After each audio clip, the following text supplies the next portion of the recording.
Les acrobates en herbe sont encore hésitants. Depuis lundi, une quarantaine de jeunes artistes se sont retrouvés à Douarnenez pour participer à un échange international.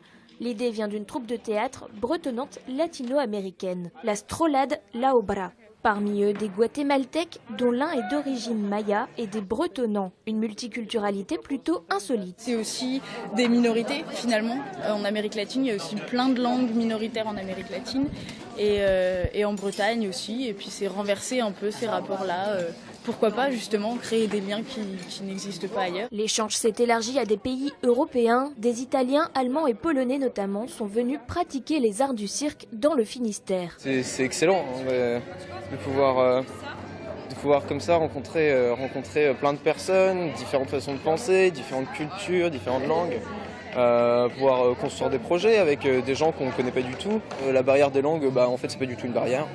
Parce qu'au final, du coup, on passe d'anglais, espagnol, etc. On fait des petits mélanges et on réussit quand même à s'entendre, quoi.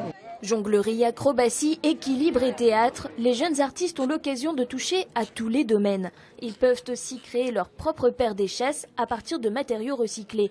Pour ça, ils utilisent d'anciens jeans et des vieux pneus, une idée d'Abraham qui transmet ici une pratique ancestrale de la culture maya. Et à la fin, chaque adolescent ou chaque personne, il aura son paire d'échasses élaboré pour soi-même. Donc c'est quelque chose que ça fait, qui prend du temps et que tu apprends à construire et tout. Et c'est pas quelque chose que tu achètes et tout de suite tu as quelque chose, tu la casses et tu achètes de nouveau, c'est pas ça l'idée. Ce samedi, la troupe présentera son spectacle, la comparsa, où toutes les disciplines pratiquées pendant la semaine seront mêlées. Et l'échange ne s'arrêtera pas là.